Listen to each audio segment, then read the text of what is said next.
The sound echoed across the parking lot like a gunshot. Natasha heard it before she understood what it was. She was walking toward her car, her hand holding her daughter Sophie's, both of them still buzzing with excitement from the SpellingBee victory. Sophie had just won the district finals. 7 years old, and she had beaten 23 other kids, including her cousin Brittany, to take first place. The trophy was tucked under Natasha's other arm, the gold plastic catching the late afternoon sun. Then came that sound. Sure. Violent. Wrong. Natasha turned just in time to see her sister Monique's hand pulling back from Sophie's face. Her daughter stumbled backward, hand flying to her reddening cheek, eyes wide with shock and pain. The trophy slipped from Natasha's grip and clattered to the pavement. You cheated. Monique screamed, her face twisted with rage. You stole this from Brittany? She's the gifted one, not you. Time seemed to stop. Parents who had been loading their own children into cars froze. Someone gasped. Natasha's whole body went cold, then hot, then cold again. Her sister. Her own sister had just struck her child. Mommy? Sophie's voice was small, trembling. A red handprint was already forming on her brown cheek, fingers clearly visible. Tears spilled down her face, but she wasn't crying yet. She was too shocked. Natasha moved then, finally, her body unlocking. She pulled Sophie behind her, putting herself between her daughter and her sister. What did you just do? Her voice came out strangled, barely above a whisper. She cheated. Monique repeated, jabbing a finger towards Sophie.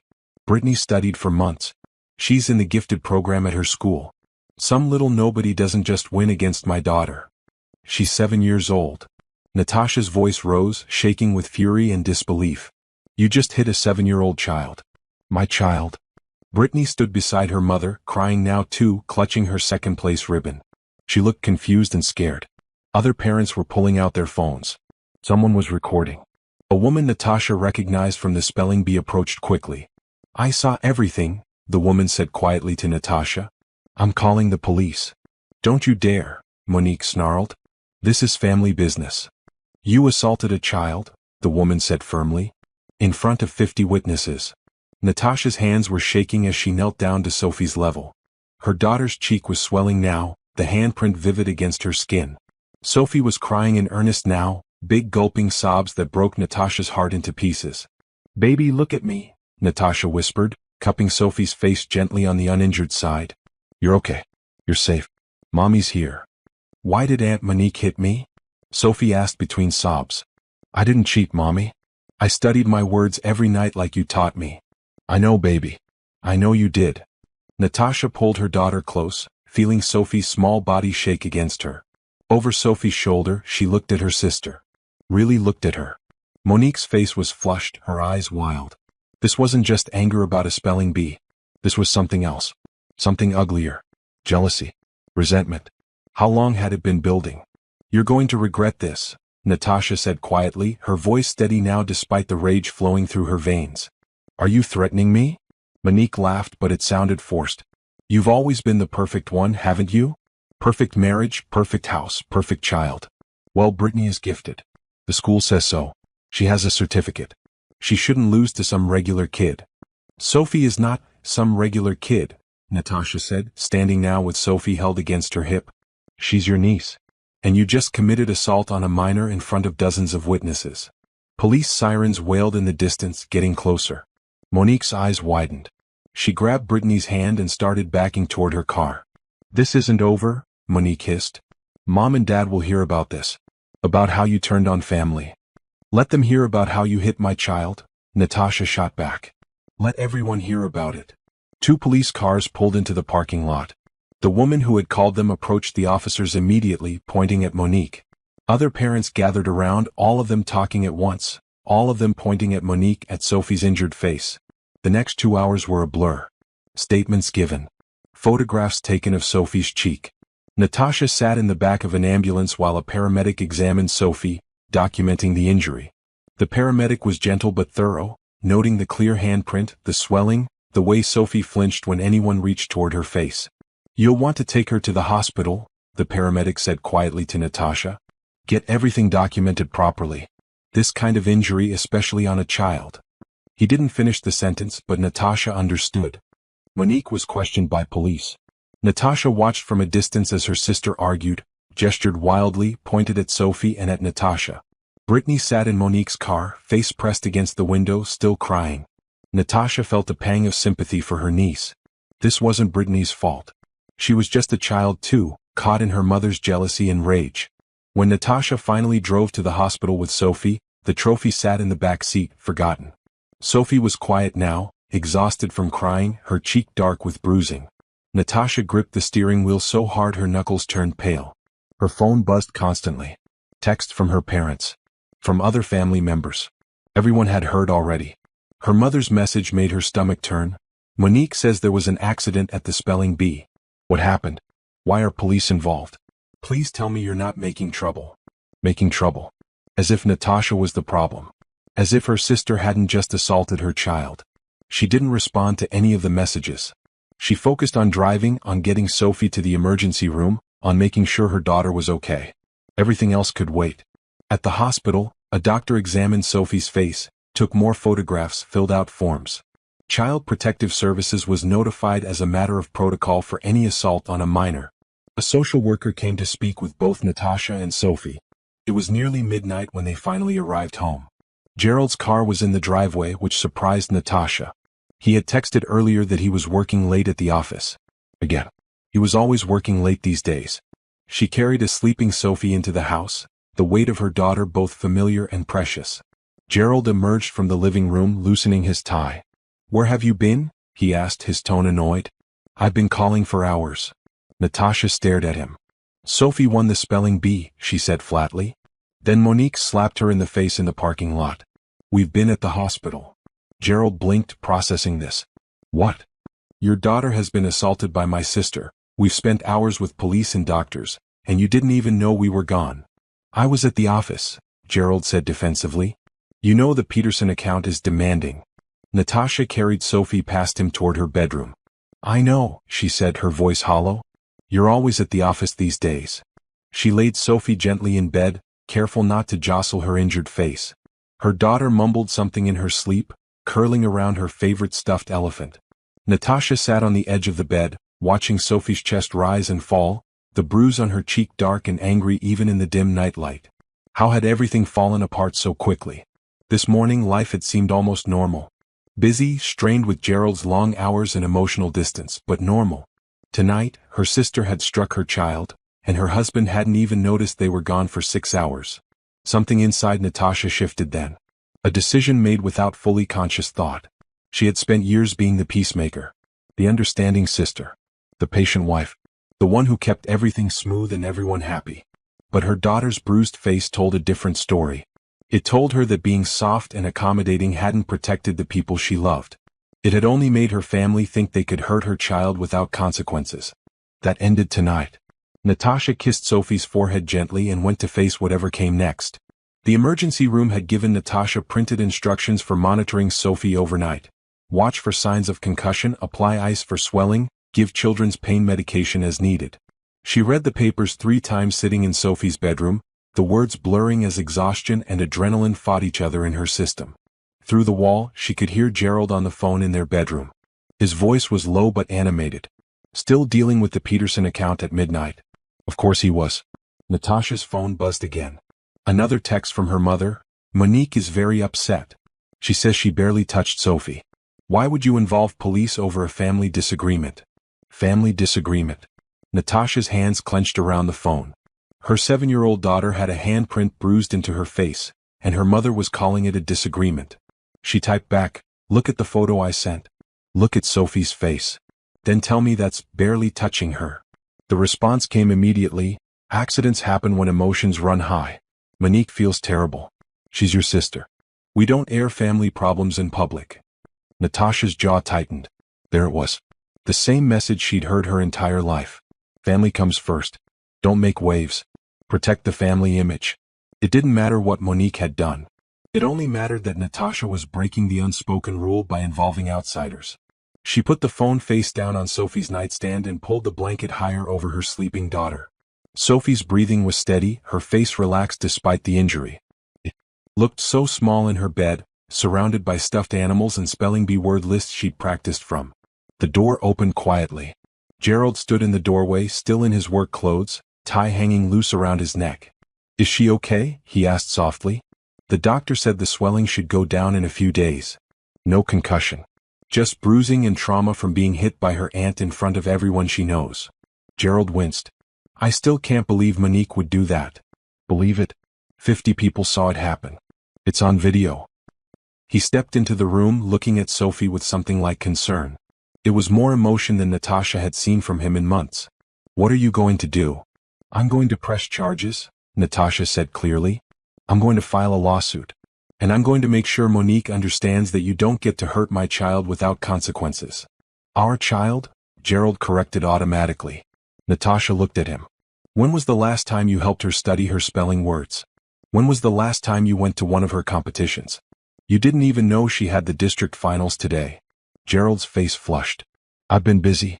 The Peterson account is more important than your daughter's biggest achievement so far." "I know." Natasha stood, moving past him toward the door. "I need to get ice for her face.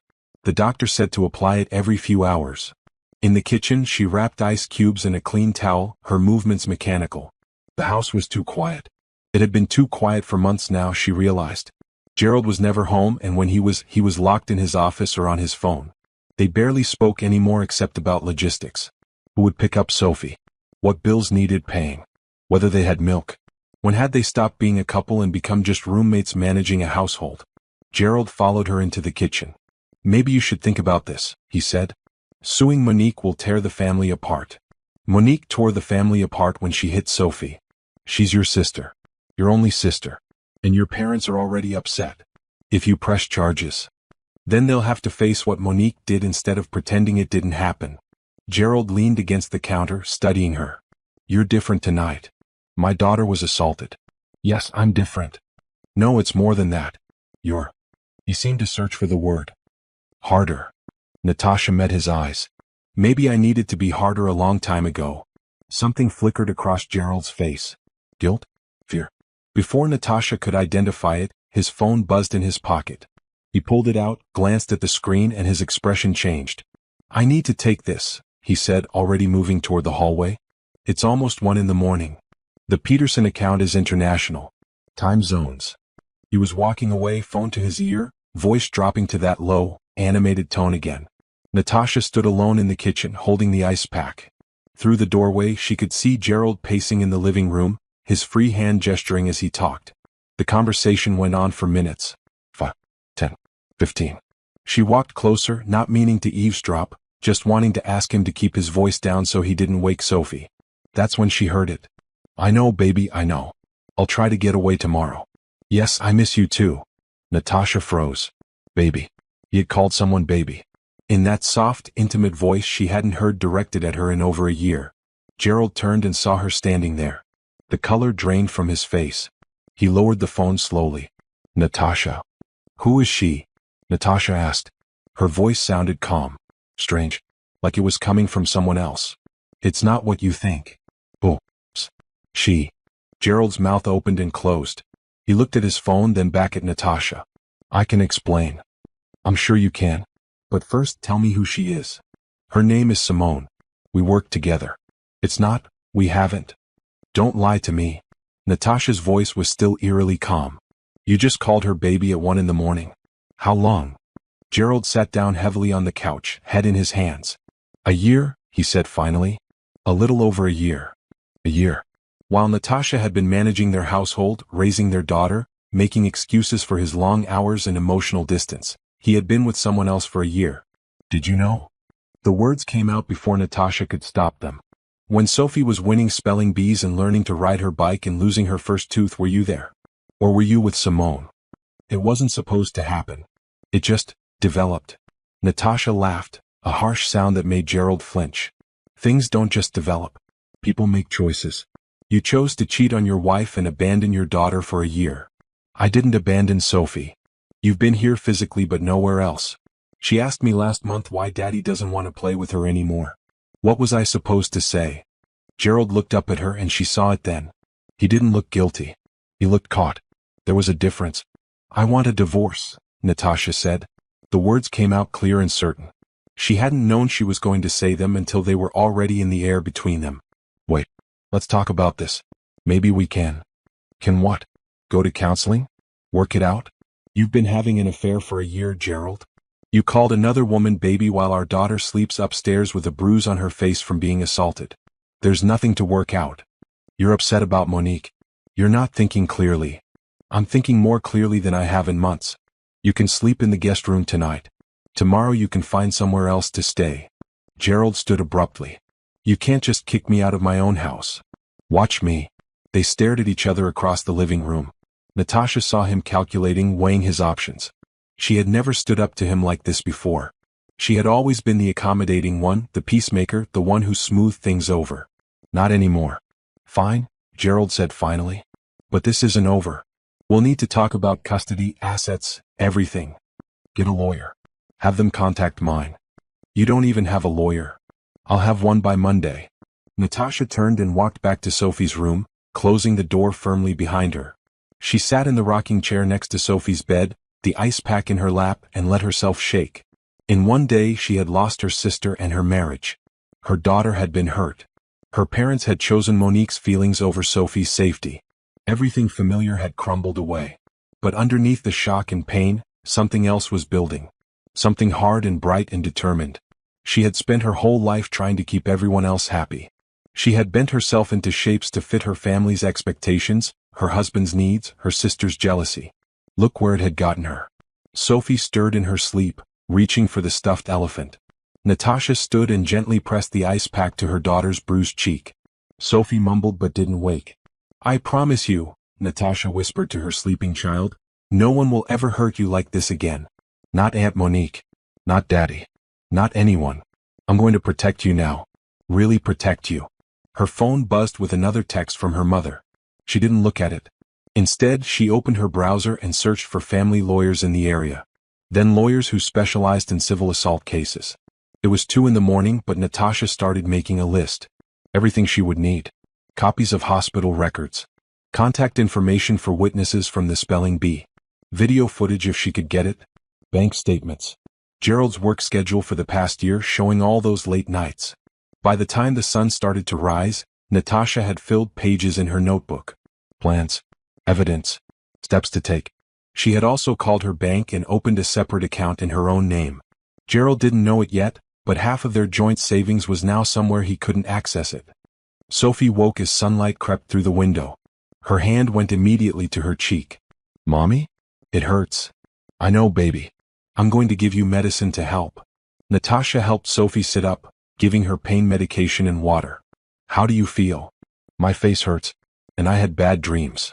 What kind of dreams? About the SpellingBee. But in the dream, Aunt Monique kept hitting me and everyone just watched. They didn't help. Natasha pulled Sophie into a careful hug. That won't happen again. I'm making sure of it. Are you mad at Aunt Monique? Yes, baby. Very mad. Me too. Sophie's voice was small. I thought she loved me. I know. I thought so too. They sat together as morning light filled the room. Natasha could hear Gerald moving around the house, probably packing a bag for wherever he would go. She didn't care where, as long as it was away from here. Her phone rang. An unknown number. Natasha answered it. Mrs. Morrison? This is Detective Harris. We spoke yesterday at the SpellingBee. I wanted to follow up about the assault on your daughter. Natasha's grip on the phone tightened. Yes. We've completed our initial investigation. We have video footage from multiple witnesses, photographs of the injury, and sworn statements from parents who saw the incident. The prosecutor's office will be reviewing the case for criminal charges. They'll be in touch with you early next week. Thank you. I also wanted to let you know that you have the option to pursue a civil case as well. Given the circumstances and the clear evidence of assault, you'd have a strong case. I plan to, Natasha said firmly. After she hung up, Sophie looked up at her with wide eyes.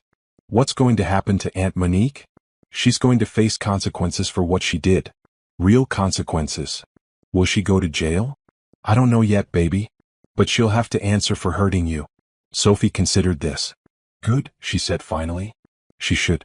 What she did was wrong. It was very wrong. Mommy? Are you and Daddy fighting? Natasha looked at her daughter's sweet face, bruised but brave. Sophie deserved honesty. Age-appropriate honesty, but truth nonetheless. Daddy and I are having serious problems. He might not be living here anymore. Because he's always at work? Partly that. And other reasons too. Sophie nodded solemnly. Brittany's dad doesn't live with them anymore. She says it's better now because they don't fight all the time. Out of the mouths of children, Natasha thought. Sometimes families change shape. But you'll always have mommy. That won't change. Even if everyone is mad at you? Even then. Sophie leaned against her mother's shoulder. I'm glad you're not going to pretend it didn't happen. Like Grandma wants. Natasha's throat tightened. Her 7-year-old shouldn't have to think about adults pretending and keeping secrets.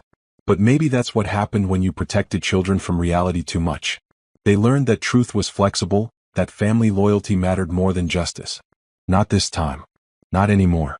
No more pretending, Natasha promised. From now on we tell the truth. Even when it's hard. Especially when it's hard. Monday morning, Natasha sat in a lawyer's office with a folder full of documentation. The law firm of Peterson and Associates occupied the 3rd floor of a downtown building, all glass walls and modern furniture. The receptionist had offered her coffee 3 times. Natasha hadn't touched it. Attorney Rebecca Thompson was a woman in her 50s with silver hair pulled back in a sleek bun and eyes that missed nothing. She reviewed the hospital photographs of Sophie's face, the police report, the witness statements, and the video footage someone had emailed to Natasha over the weekend. This is clear-cut assault on a minor, Rebecca said, setting the papers down. The video alone is damning. Your sister struck your daughter hard enough to leave visible bruising for days. In front of dozens of witnesses. At a children's spelling bee. My family wants me to drop it, Natasha said. They keep calling, texting, saying I'm tearing the family apart over nothing. Rebecca's expression hardened. Show me those messages. Natasha pulled out her phone and scrolled through the text from her parents, her aunt, 2 cousins. All variations on the same theme.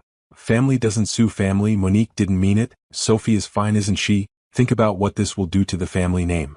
Keep all of these, Rebecca said. Every single message that pressures you to protect your sister instead of your daughter. This shows a pattern of enabling and prioritizing the wrong person. They think I'm overreacting. You're not.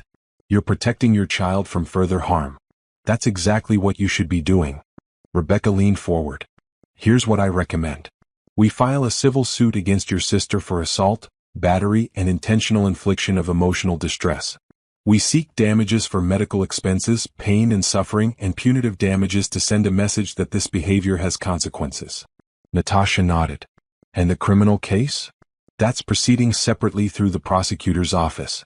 I've spoken with them. Given the evidence, they're moving forward with criminal charges. Your sister will be arraigned next week. The reality of it settled over Natasha. Her sister, who used to braid her hair when they were kids, who was her maid of honor at her wedding, who she had thought would always be her ally.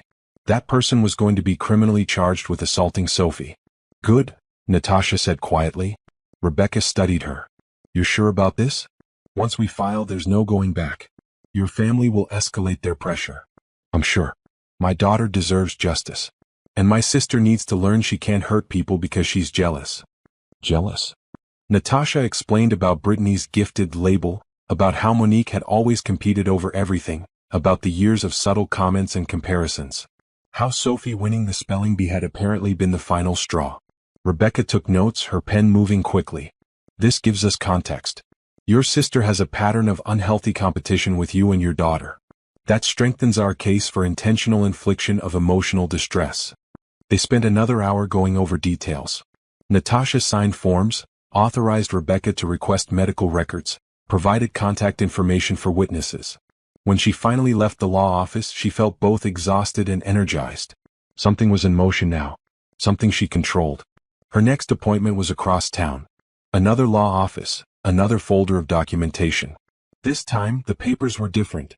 Bank statements, mortgage documents, photographs of Gerald's car parked at an apartment complex on nights he claimed to be working late. Attorney James Rodriguez specialized in family law. He was younger than Rebecca, probably early 40s, with an expression that had seen every version of marital betrayal possible. How long have you been married? He asked, reviewing the documents Natasha had brought. 9 years. Together for 11. And the affair has been going on for approximately 1 year? That's what he said. But I don't know if I believe him. It might have been longer. James nodded. We can subpoena his phone records, work emails, credit card statements. Build a clear timeline. Do you know where the affair partner lives? Where they meet? Natasha pulled out the photographs she had taken over the weekend. Gerald thought she was being passive, accepting his explanation, planning to quietly negotiate. He didn't know she had followed him Sunday afternoon to the apartment complex where his car had been parked until midnight. I have the address, she said. James looked at the photographs, then at Natasha with new respect. You've been busy. I have a daughter to protect. I need to know what I'm dealing with. Smart. Too many people come to me with nothing but suspicions. You have evidence. He set the photos aside. Here's the situation. California is a no-fault divorce state, so the affair itself doesn't affect the divorce directly. However, it can influence custody decisions and asset division if we can show he was spending marital funds on the affair or neglecting parental duties. He hasn't been to one of Sophie's events in 6 months. Hasn't helped her with homework. Barely speaks to her. We'll document all of that. I'll need you to keep a log starting today. Every interaction with Sophie, every time your husband is or isn't present, everything. We're building a case that you're the primary caregiver and the parent with the strongest bond. They discussed logistics for an hour. Natasha would file for divorce, seek primary physical custody with Gerald having supervised visitation until his commitment to parenting could be established. She would request the house and half of all assets. James was confident she had a strong case. One more thing, Natasha said as the meeting was wrapping up. My sister who assaulted my daughter? Her former college roommate is the woman my husband is having an affair with. James's pen stopped moving. Excuse me? I didn't realize it until yesterday. I was looking through Gerald's phone while he was sleeping. There were photos. I recognized her from Monique's wedding years ago. Her name is Simone. She was in the bridal party. So your sister introduced your husband to his affair partner? I don't know if she introduced them or if they reconnected on their own. But yes, that's the connection. James sat back in his chair. That's going to play very well in custody discussions. Your sister assaults your child out of jealousy, and it turns out she's connected to your husband's infidelity? It paints a picture of people in your life who don't have your daughter's best interests at heart. Natasha felt a bitter satisfaction. The pieces were falling into place. Monique's jealousy. Gerald's affair. How had she been so blind to all of it?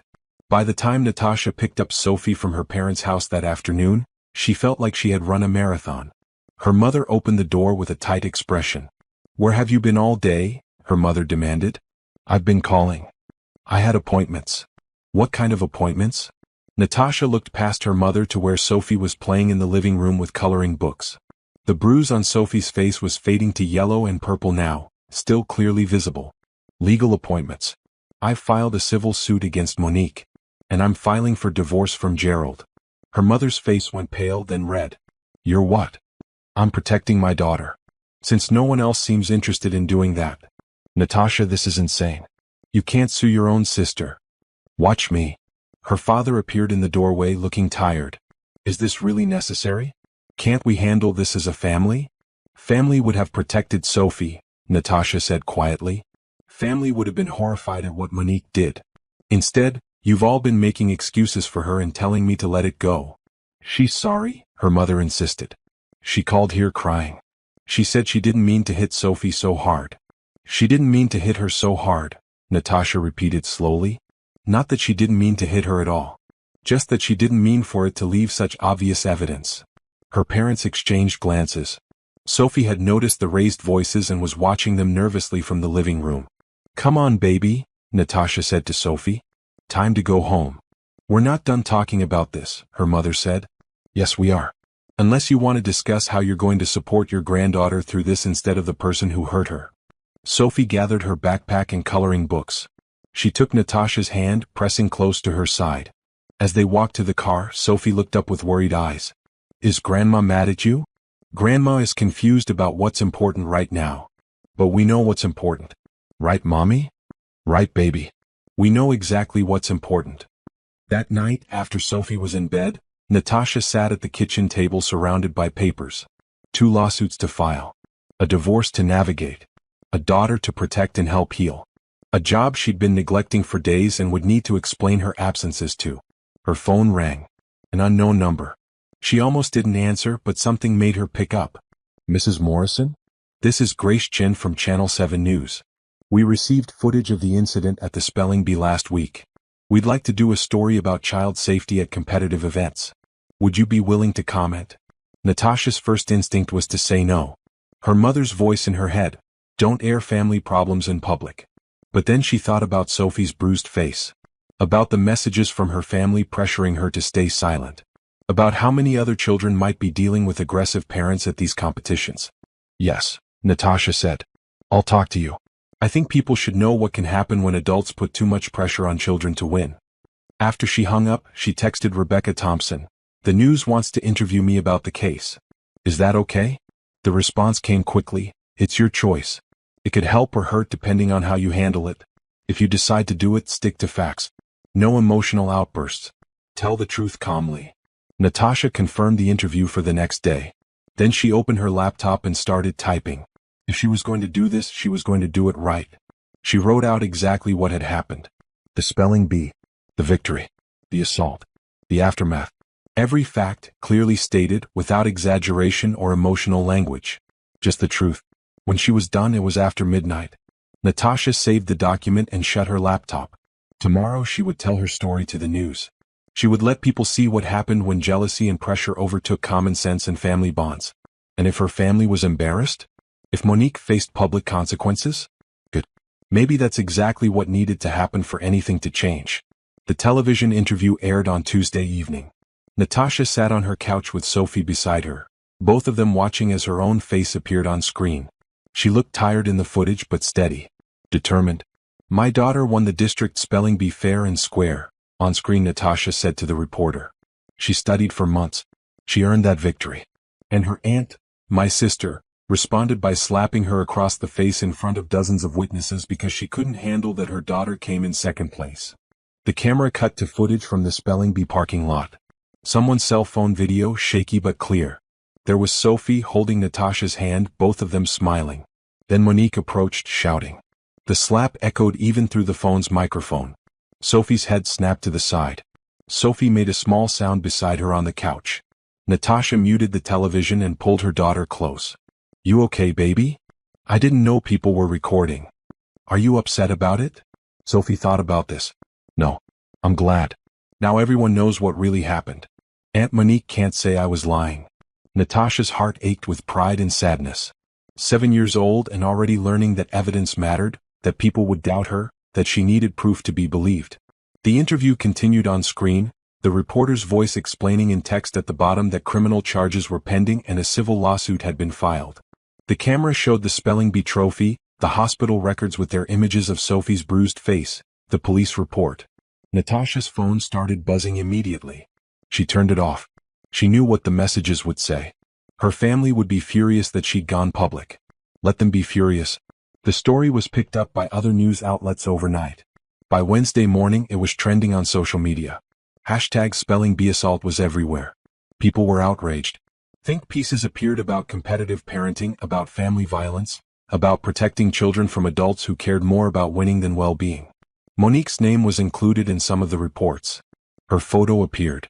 People found her social media accounts, saw years of posts about Brittany's achievements, about the gifted program, about how special and talented her daughter was. The internet was not kind. Neither was the prosecutor's office. On Wednesday afternoon, Rebecca Thompson called with news. They're adding charges, she said. In addition to assault on a minor, they're charging your sister with child endangerment and criminal battery. The publicity has put pressure on them to take this seriously. Is that good? For your civil case? Yes. It establishes clearly that what she did was criminal. For your sister? It's much more serious than she probably expected. That same afternoon, Natasha met with James Rodriguez again. He had news too. I've been going through your husband's financial records, James said, spreading papers across his desk. Your husband has been very creative with marital assets. Natasha leaned forward. What do you mean? He's been siphoning money out of your joint accounts for months. Small amounts at a time. A few hundred here, 1,000 there. It's all been going to a separate account in his name only. How much? So far I've tracked about $40,000. Natasha's stomach dropped. 40,000? That's just what I've found so far. I'm still digging. James pulled out another document. He's also been paying rent on an apartment. The same apartment complex you photographed. Not for his girlfriend. For himself. I don't understand. Your husband has been preparing to leave you for months. He has an apartment already set up, a separate bank account funded with marital money, and a plan. The affair was just part of it. Natasha felt cold. He was planning to take everything and leave. Looks that way. There's more. I've found evidence that he's been undervaluing his salary to the company. He took a pay cut on paper 6 months ago, but I've spoken to people who work there. He's still making the same amount. The difference is going somewhere. Where? I don't know yet. But I will find out. Natasha thought about all those late nights. All those business trips. All the time she'd believed him when he said he was working for their future, for their family. There's something else you should know, James continued. I spoke with the woman who lives next door to your husband's apartment. She's very chatty. She told me your husband has had multiple women visiting that apartment over the past 6 months. Not just Simone. The room seemed to tilt. Multiple women?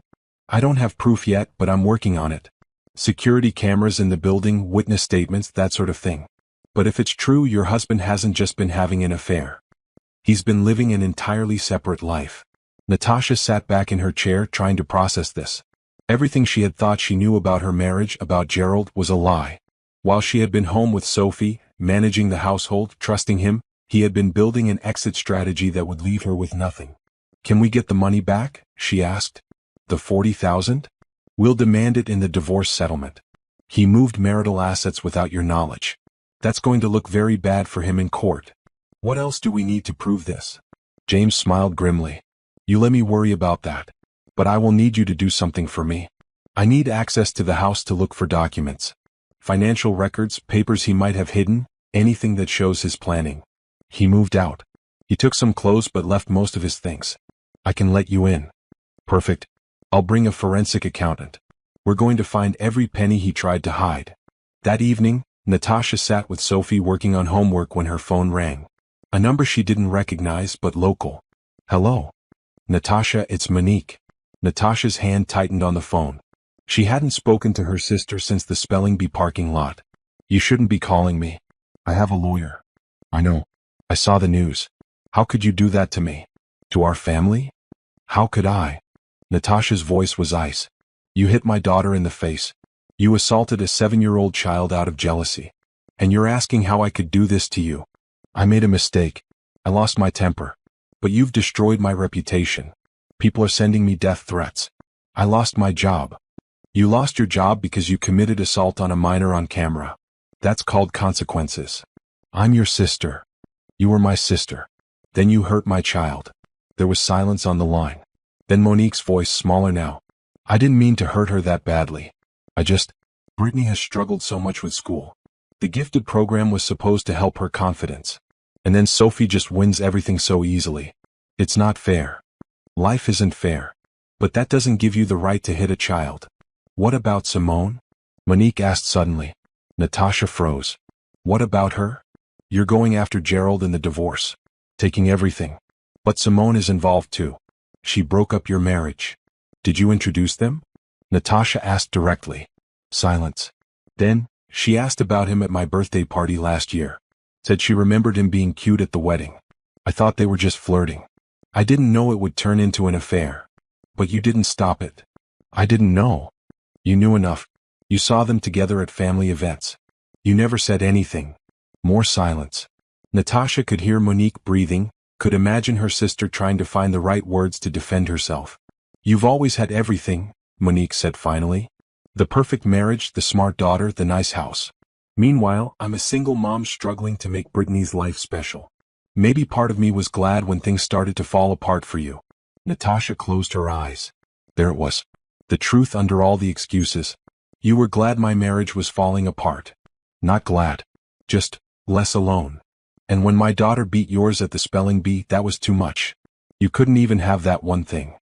I'm sorry, okay? I'm sorry I hit Sophie. I'm sorry about all of it. Can't you drop the lawsuit? We can work this out as family. No. Natasha, please. The criminal charges are enough. Do you have to sue me too? I don't have money for this. I'll lose everything.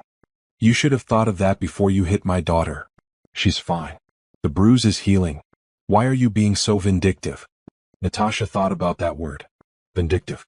as if seeking justice for assault on a child was just petty revenge. Because you need to understand, Natasha said quietly, that there are consequences for hurting people. Real consequences. Not just apologies and excuses and family pressure to forgive. You traumatized my daughter. You showed her that family members can hurt her and get away with it. I won't let that lesson stand. So you're going to destroy me. I'm going to hold you accountable. There's a difference. Natasha hung up. Her hands were shaking. Sophie was watching from the dining table, her homework forgotten. Was that Aunt Monique? Yes. What did she want? For me to drop the lawsuit. Are you going to? Natasha met her daughter's eyes. No, baby. I'm not. Sophie nodded. Good. She should have consequences. Later that night, after Sophie was asleep, Natasha received an email from James Rodriguez. The subject line read, "You need to see this." She opened it to find photographs. Security camera footage from Gerald's apartment building. Time-stamped images of Gerald entering with different women over the past 6 months. 5 different women. None of them Simone. There was also a bank statement. An account she had never seen before.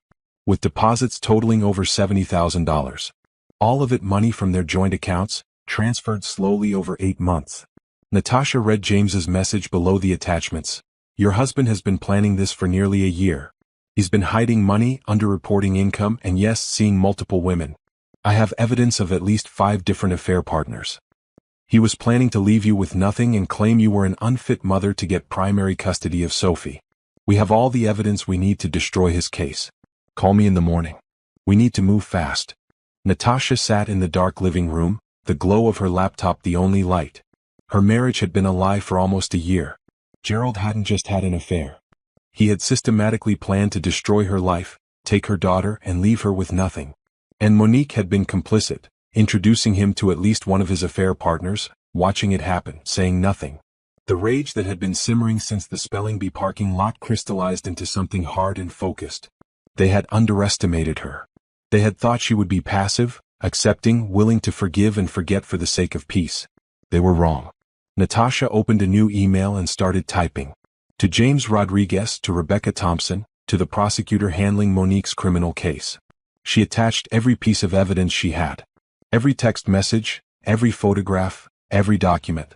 Then she wrote one more email. To the reporter who had interviewed her. I have new information about the case. My sister was connected to my husband's affair. This goes deeper than just the assault. Are you interested in a follow-up story? The response came in minutes. Absolutely. When can we talk? Natasha scheduled the interview for Friday. Then she finally went to bed, but she didn't sleep. She lay in the dark, planning, strategizing, thinking 3 moves ahead. They wanted to play games with her life? Fine. She'd show them what happened when you push someone too far. She'd show them all. The courtroom was smaller than Natasha expected. She sat in the gallery behind the prosecutor's table, watching as people filed in for Monique's criminal arraignment. Her sister entered in a gray suit, hair pulled back, looking smaller somehow. Diminished. Their parents sat on Monique's side of the courtroom. They hadn't looked at Natasha when she came in. The divide was complete now. Sides had been chosen. The judge was a woman in her 60s with reading glasses and an expression that suggested she had seen everything and was impressed by nothing. She reviewed the charges against Monique, asked if she understood them, asked how she pleaded. Not guilty, Your Honor, Monique's lawyer said. The judge set a trial date 2 months away. Bail was set. Monique's lawyer posted it immediately. The whole thing took less than 15 minutes. As people filed out, Natasha's mother finally approached her in the hallway. I hope you're happy, her mother said. Your sister has a criminal record now. Do you know what this will do to her job prospects? To Brittany?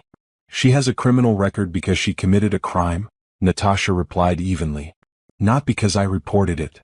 You could have handled this privately. Like you wanted me to? By pretending it didn't happen? By teaching Sophie that family members can hurt her without consequences. Her father put a hand on her mother's arm. Let's go. As they walked away, Natasha heard her mother say, I don't even know her anymore.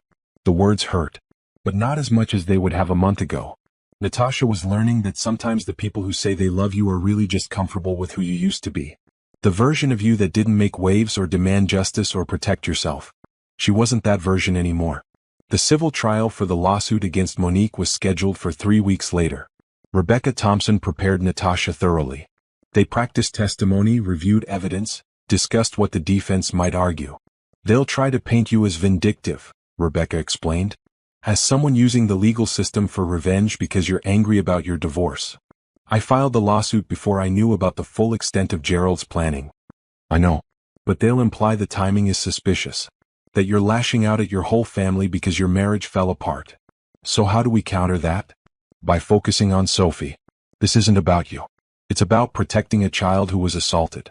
Every time they try to make it about you, we redirect to the injury, the trauma, the assault itself. The day of the civil trial, Natasha dressed carefully in a navy suit. Professional but not flashy. She wanted to look like exactly what she was, a mother protecting her child. Sophie had to testify. It was the hardest part of the whole process. Rebecca had prepared her too, had explained what would happen, had made it as easy as possible. But at the end of the day, a 7-year-old child had to stand in a courtroom and describe being hit by her aunt. The judge allowed Sophie to testify from chambers rather than in open court. Only the lawyers, the judge, a court reporter, and Natasha were present. Sophie sat in a large leather chair, her feet not quite touching the ground, and answered questions in a clear, small voice. "Can you tell me what happened after the spelling bee?" the prosecutor asked gently. "I won," Sophie said. "I spelled, triumphant, and I won the trophy. Mommy and I were walking to the car and I was happy. Then Aunt Monique came over and she was yelling." "What was she yelling about?" "She said I cheated. That Brittany was supposed to win because she's in the gifted program. But I didn't cheat. I studied my words every night with Mommy." "What happened next?" Sophie's hand went to her cheek, an unconscious gesture. "She hit me. Right here. It hurt really bad and I fell down. Everyone was staring. I was embarrassed and my face hurt and I didn't understand why she was so mad." "Did your aunt say anything else?" "She said Brittany was the gifted one, not me. She said I was just regular. Made me feel bad. Like being smart doesn't count if you're not in a special program." The prosecutor showed Sophie the photographs from the hospital. "Is this your face after your aunt hit you?" Sophie looked at the images and nodded. "Yes. It was purple and yellow for a long time. Kids at school asked me what happened. I had to explain that my aunt hit me. It was embarrassing." "Are you scared of your aunt now?" Sophie thought about this carefully. "I don't want to be around her. I don't trust her anymore. I thought she loved me but she hurt me because I won. What if I win at something else? Will she hit me again?" After Sophie's testimony, the judge called a recess. Natasha found Sophie in the hallway, hugging her tightly. "You did so good, baby. I'm so proud of you. Can we go home now?" "Soon. There's just a little more left." The trial reconvened. Witnesses from the spelling bee testified. 3 different parents described what they saw. The video footage was played on a screen for the jury. Natasha watched their faces as they saw Monique hit Sophie. Several jurors looked disturbed. The medical expert who examined Sophie testified about the injury. "The force required to leave this kind of bruising on a child's face is significant. This wasn't a light tap. The child was struck hard enough to cause substantial pain and visible injury that lasted over a week." Monique's lawyer tried to argue that it was a momentary lapse in judgment, that Monique was deeply sorry, that she had been under stress and lost control. He presented character witnesses who talked about what a good mother Monique was, how she volunteered at Brittany's school, how she had never been violent before. But then the prosecutor presented evidence of a pattern. Text messages where Monique complained about Sophie's achievements, social media posts where she compared the girls, emails to the school questioning why Sophie was in advanced reading while Brittany wasn't. This wasn't a momentary lapse, the prosecutor argued. This was the culmination of years of jealousy and unhealthy competition with her sister's child. When that child finally succeeded in a way that couldn't be dismissed or minimized, the defendant lashed out with violence. Rebecca Thompson presented the civil case with precision. Medical bills, pain and suffering, emotional distress, loss of enjoyment of life for a child who now feared family gatherings. She argued for $50,000 in damages. Monique's lawyer countered that the amount was excessive, that Sophie was healing fine, that there was no permanent injury. Rebecca's response was sharp.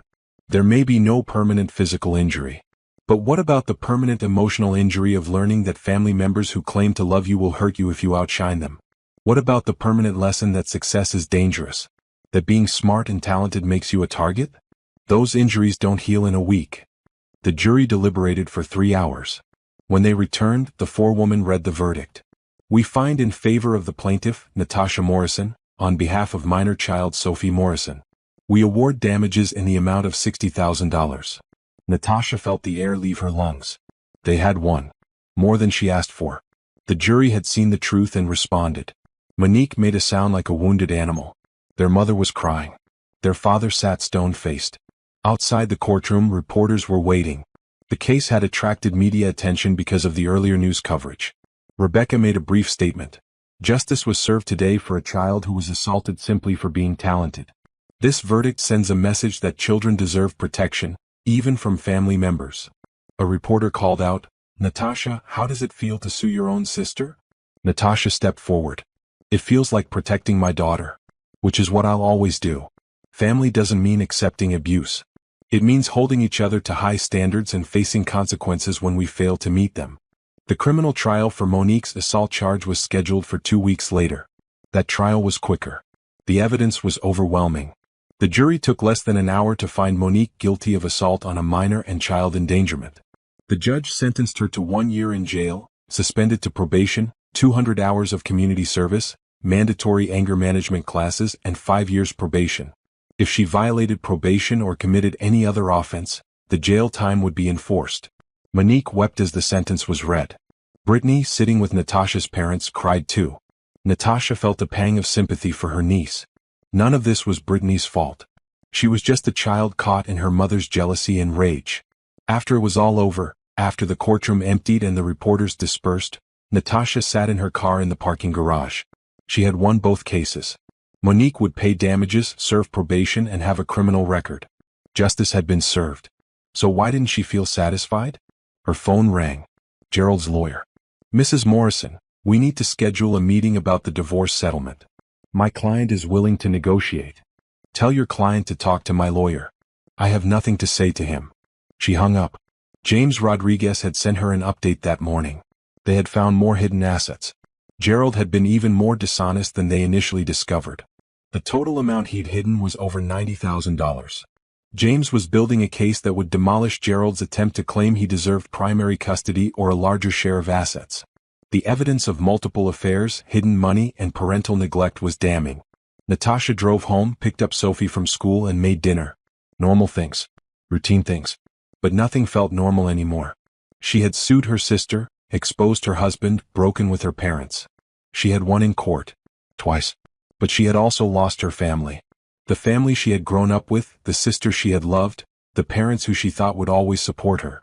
That night, Sophie climbed into bed with her, something she hadn't done in months. "Mommy? Are you sad?" "A little bit, baby." "Because of Aunt Monique?" "Because of all of it. The divorce, the lawsuit, Grandma and Grandpa being mad at me." Sophie was quiet for a moment. Then, "I'm not sad. I'm glad." Natasha looked at her daughter. "Glad? We're safer now. Aunt Monique can't hurt me. Daddy can't lie to you. We know who really cares about us." Sophie snuggled closer. It's better to be safe than to pretend everything is okay when it's not. Out of the mouths of children, Natasha thought again. Her 7-year-old daughter understood something it had taken Natasha 32 years to learn. That false peace is worse than difficult truth. "You're right, baby. It is better. And Mommy? You're really brave. You protected me even when everyone was mad at you. That's what real love is." Natasha held her daughter close, tears finally falling. She had lost her family of origin. But she had protected the family that mattered most. Her daughter. Herself. The life they would build together. That was worth all the rest. The connection between Gerald and Monique had always been there, lurking at the edge of Natasha's awareness. Family dinners where they talked too long. Jokes between them that Natasha didn't quite understand. Monique texting Gerald about Brittany's school events and him actually responding when he ignored Natasha's messages about Sophie. Now, sitting across from James Rodriguez with a folder full of phone records, the pattern was impossible to ignore. "Look at these call logs," James said, highlighting entries on the printout. "Your husband called your sister 43 times in the 6 months before you separated. She called him 61 times. They were planning something. More than planning. Look at the dates."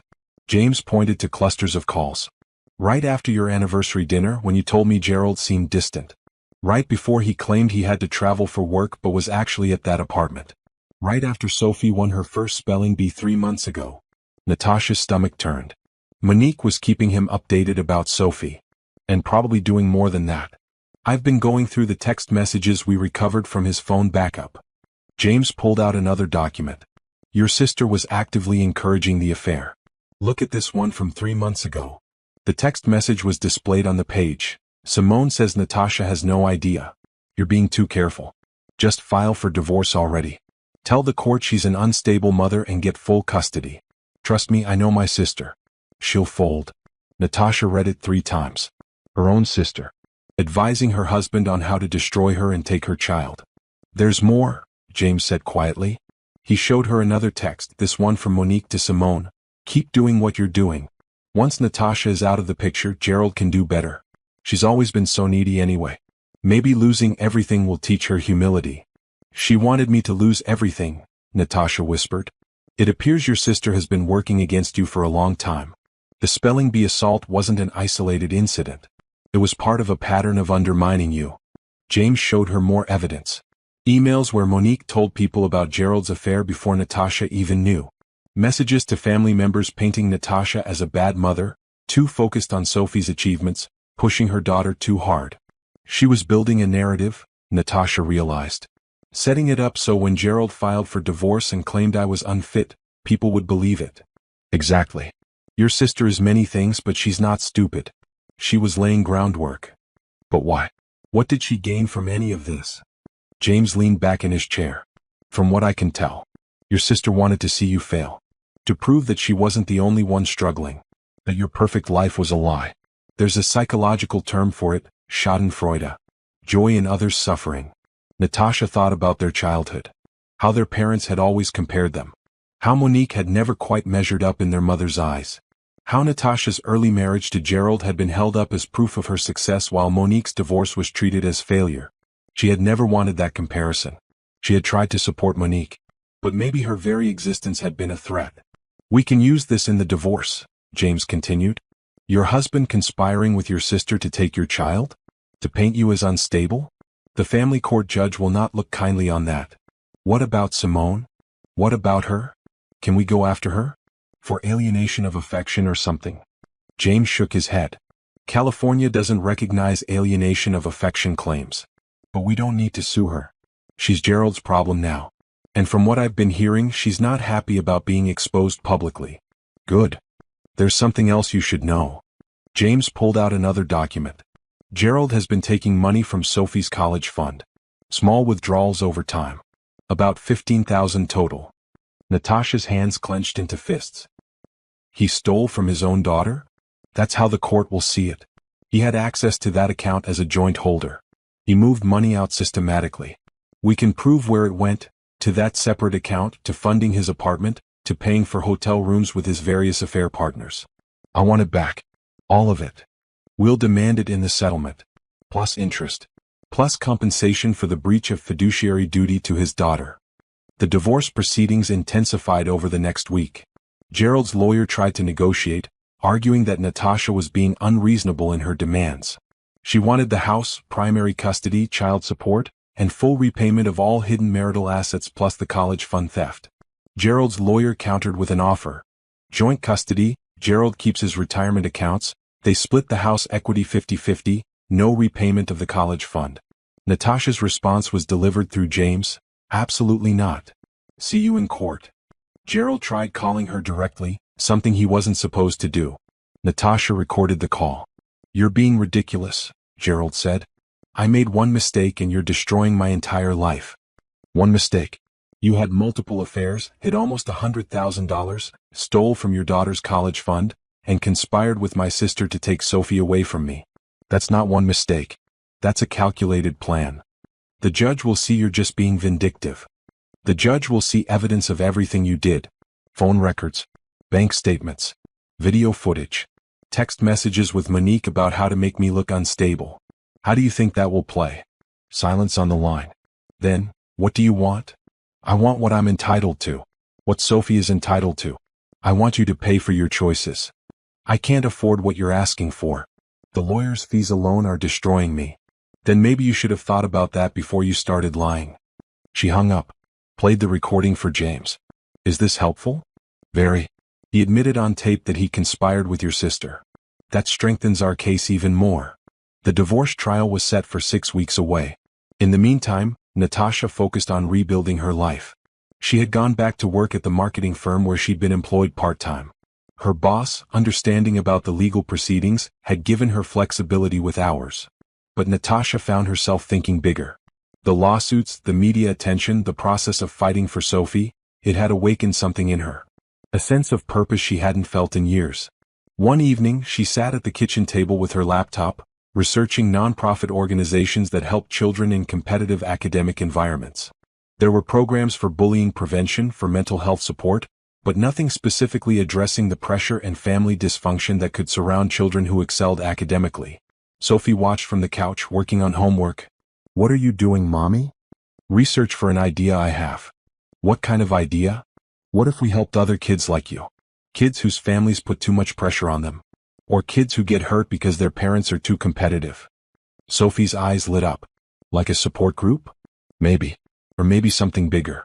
A program to teach families how to support gifted kids without hurting them." "That sounds good.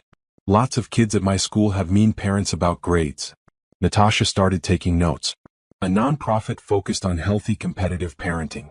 Resources for families. Advocacy for children. Support groups. Educational programs. The settlement money from the lawsuit against Monique would be $60,000. She could use that to start something. Build something meaningful out of all this pain. Her phone buzzed with a text from Rebecca Thompson. "Court date set for Monique's appeal of the civil judgment. She's trying to get the amount reduced. Are you prepared for another fight?" Natasha typed back, "Absolutely. We won once. We'll win again." She was tired of fighting.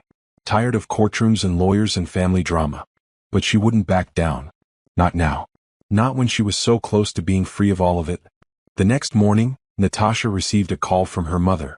The first time they'd spoken since the civil trial. "Your sister is having a hard time," her mother said without preamble.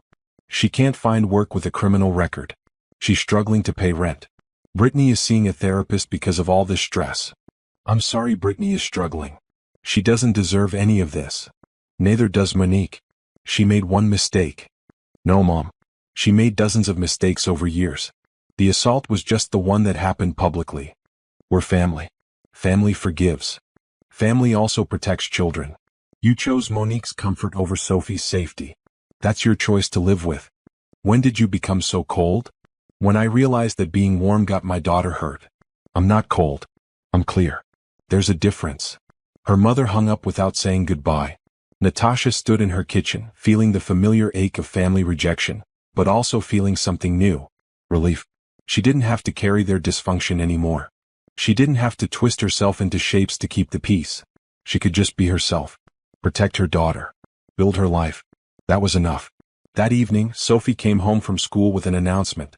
"I signed up for the state spelling bee. It's in 2 months." Natasha's heart clenched. After everything that had happened at the district B, Sophie was willing to compete again. "Are you sure, baby? After what happened last time?" "I'm not going to let Aunt Monique ruin spelling bees for me. I'm good at spelling. I like it. She doesn't get to take that away." Natasha hugged her daughter tightly. 7 years old and already learning to reclaim joy from trauma. Already learning that the best response to people who try to diminish you is to shine even brighter. "Then we'll study together every night," Natasha promised. "And I'll be there cheering for you no matter what happens." "Will Daddy come?" Natasha thought about Gerald, about his complete disinterest in Sophie's achievements, about how he had used her as a pawn in his plans. "I don't know, baby. He's welcome to if he wants to. But even if he doesn't, you'll have me. And that's enough." Sophie nodded. "Yeah. You're enough, Mommy." In that moment, sitting in their living room with divorce papers pending and family ties severed, Natasha felt something click into place. She was enough. She had always been enough. She just had to stop letting other people convince her otherwise. The courtroom for the divorce trial was larger than the ones for Monique's cases. Natasha sat at the plaintiff's table with James Rodriguez, a thick folder of evidence in front of them. Across the aisle, Gerald sat with his lawyer, looking defeated already. James had warned her that Gerald would try to appear sympathetic. The wronged husband whose wife overreacted to a simple affair. The father being kept from his daughter by a vindictive ex. But Natasha had evidence. Mountains of it. The judge was a man in his late 50s named Harrison Shin, known for being thorough and fair but having no patience for deception. James had been pleased when they drew his courtroom. The trial began with opening statements. Gerald's lawyer painted a picture of a man who made a mistake, yes, but who loved his daughter and deserved joint custody and a fair division of assets. James's opening was devastating. Your Honor, this isn't a case about one mistake. This is a case about systematic deception, financial fraud, conspiracy to commit parental alienation, and theft from a child's college fund. Over the next few days, we will present evidence that Mr. Morrison planned for nearly a year to leave his wife with nothing while taking their daughter away based on lies about her fitness as a mother. The first witness was the forensic accountant James had hired. She walked the court through every hidden account, every transfer, every lie about Gerald's income. The total amount hidden, $92,000.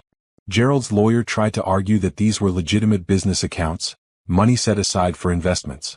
The accountant calmly shredded that argument with documentation showing the money had been used for personal expenses, rent on an apartment, hotel rooms, gifts to multiple women. This wasn't investing for the family's future, the accountant concluded. This was a man systematically stealing from his own family to fund an alternative lifestyle. The next witness was a private investigator James had hired. She presented surveillance footage, photographs, phone records showing Gerald with 5 different women over 6 months, including Simone. We tracked Mr. Morrison's movements on 14 separate occasions when he told his wife he was working late, the investigator testified. In each case, he was at his apartment with various female companions. Gerald's face reddened as the evidence mounted. His lawyer objected repeatedly, claiming invasion of privacy, but the judge overruled. This is a divorce proceeding where custody of a minor child is at stake. The father's pattern of deception is absolutely relevant. Then came the text messages. James had recovered thousands of them from cloud backups. Messages between Gerald and Monique planning how to make Natasha look unstable. Messages between Gerald and Simone laughing about how clueless Natasha was. Messages between Gerald and the other women. One exchange in particular made the courtroom go silent. Gerald to Monique, how do I make the court see she's not fit to have primary custody? Monique to Gerald, plant the idea that she's too focused on Sophie's achievements. That she's living through her daughter. I'll back you up. Everyone knows she pushes Sophie too hard. Gerald to Monique, what about the money? She'll notice eventually. Monique to Gerald, by then it won't matter. Once you have custody, what's she going to do? She'll have no leverage. The judge looked up from reading the messages, his expression hard. These text messages are authentic? Verified by a digital forensics expert, Your Honor, James confirmed. Gerald's lawyer scrambled. Your Honor, these messages are taken out of context. The context appears quite clear to me, Judge Chin interrupted. Proceed. Sophie had to testify about her relationship with her father. The court appointed a child advocate to help her, a kind woman who explained everything carefully. Sophie testified from chambers again, like in Monique's trial. How often does your father help you with homework? The advocate asked gently. He doesn't. Mommy helps me every night. Does your father attend your school events? No. He used to sometimes, but not for a long time. Mommy always comes. How do you feel about your father? Sophie thought carefully. I love him because he's my dad. But I don't feel close to him. He's like someone who lives in our house but doesn't really know me. If the judge asked you where you want to live, what would you say? With Mommy. Always with Mommy. She's the one who takes care of me. Gerald's lawyer tried to argue that Sophie was being coached, that Natasha had poisoned their daughter against him. But the child advocate's report was clear. Sophie's feelings were genuine, based on years of neglect and emotional absence from her father. On the third day of trial, Natasha testified. James walked her through the marriage, the slow dissolution, the discovery of the affair, finding the hidden money. When did you first realize your marriage was in trouble? James asked. Looking back, I think it was in trouble for over a year. But I was so busy trying to keep everything together, raising Sophie, managing the household, that I didn't see what was happening until it was too late. Did your husband participate in parenting? Not really. He provided financially, or I thought he did. But he wasn't present. He didn't know Sophie's teachers' names or her friends, or what she was studying. He missed her school concerts, her spelling bees, her birthday parties. When he was home, he was locked in his office or on his phone. How did you feel when you discovered the affair? Betrayed. But also, and not surprised. It explained all the distance, all the late nights. What shocked me was the extent of his planning. He wasn't just having an affair. He was building an entire exit strategy that would leave me with nothing and take my daughter from me. Gerald's lawyer cross-examined her aggressively, trying to paint her as a controlling wife who drove her husband away, as an obsessive mother who pushed Sophie too hard. Isn't it true that you enrolled Sophie in competitive spelling bees against her wishes? He demanded. No. Sophie loves spelling. She asked to compete. But you pushed her to study every night? I helped her study because she wanted to improve. That's what parents do. They support their children's interests. Even when those interests lead to violence. Your own sister assaulted your daughter at one of these competitions. James shot to his feet. Objection. That assault was the result of the sister's jealousy and rage, not anything my client did. And frankly, this line of questioning is blaming the victim. Sustained, Judge Chin said sharply. Counsel, do not attempt to blame Mrs. Morrison for her sister's criminal behavior. The trial continued for 4 days. Gerald testified in his own defense, trying to explain away the evidence. Yes, he'd hidden money, but he was planning to surprise Natasha with an investment property. Yes, he'd had affairs, but the marriage was already over. Yes, he'd texted with Monique, but they were just venting about family stress. James dismantled every lie with evidence. There was no investment property. The marriage wasn't over. Natasha had been trying to save it while Gerald was planning to destroy her. The texts with Monique weren't venting, they were conspiracy. On the final day, both lawyers gave closing arguments. Gerald's lawyer made a last desperate attempt to paint his client as a flawed but loving father who deserved a second chance. James's closing was surgical. Your Honor, the evidence is clear. Mr. Morrison is not a flawed man who made mistakes. He is a calculating individual who systematically deceived his wife, stole from his family, conspired with his wife's sister to commit parental alienation, and prioritized his own desires over his daughter's well-being for over a year. He doesn't deserve a second chance. He deserves consequences. Judge Chin took only 1 day to issue his ruling. When court reconvened, Natasha sat straight in her chair, hands folded, heart pounding. The judge's voice was steady and clear. In the matter of Morrison versus Morrison, I find the evidence presented by Mrs. Morrison to be credible, well-documented, and damning. Mr. Morrison engaged in fraud, deception, and parental neglect. His actions demonstrate a clear disregard for his family's welfare and his daughter's best interests. Gerald slumped in his chair. Therefore, I award primary physical custody of Sophie Morrison to her mother, Natasha Morrison. Mr. Morrison will have supervised visitation every other weekend until he can demonstrate sustained commitment to his daughter's welfare. He will pay child support according to state guidelines based on his actual income, not the underreported amount he claimed. The judge continued. All marital assets will be divided with Mrs. Morrison receiving 60% and Mr. Morrison receiving 40%, taking into account his fraudulent concealment of assets. Mr. Morrison will return all money taken from Sophie's college fund plus interest within 30 days. He will also pay Mrs. Morrison's legal fees in full. Natasha felt tears prick her eyes. She had won. Completely. Furthermore, the judge said, his tone hardening, I am ordering a criminal referral to the district attorney's office regarding Mr. Morrison's systematic fraud and theft from his daughter's college fund. This behavior may warrant prosecution beyond this civil proceeding. Gerald's face went white. His lawyer whispered urgently in his ear. The judge slammed his gavel. This court is adjourned. In the hallway, James shook Natasha's hand. Complete victory. I've never seen a judge come down that hard on someone. What happens next? Gerald's lawyer will likely appeal, but they have no grounds.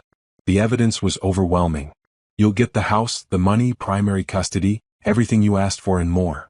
And the criminal referral? That's up to the DA's office. They may or may not pursue charges. But even the threat of it will keep Gerald in line. Natasha walked out of the courthouse into bright sunshine. For the first time in months she felt light. The weight of the marriage, the betrayal, the fight, all of it lifting. Her phone rang. Sophie calling from her parents' house, where she was staying during the trial. Mommy? Did we win? Yes, baby. We won. Sophie's delighted squeal made Natasha laugh. Can we celebrate with ice cream? We can celebrate however you want. That evening, Natasha and Sophie sat at their favorite ice cream shop, splitting a banana split. Sophie chattered about school, about the spelling bee she was preparing for, about a new friend she'd made. Mommy, when we get the money from Daddy, can we buy a new house? We're keeping our house, baby. But we'll fix it up. Maybe paint your room whatever color you want. Can we get a dog? Natasha laughed. Maybe. We'll see.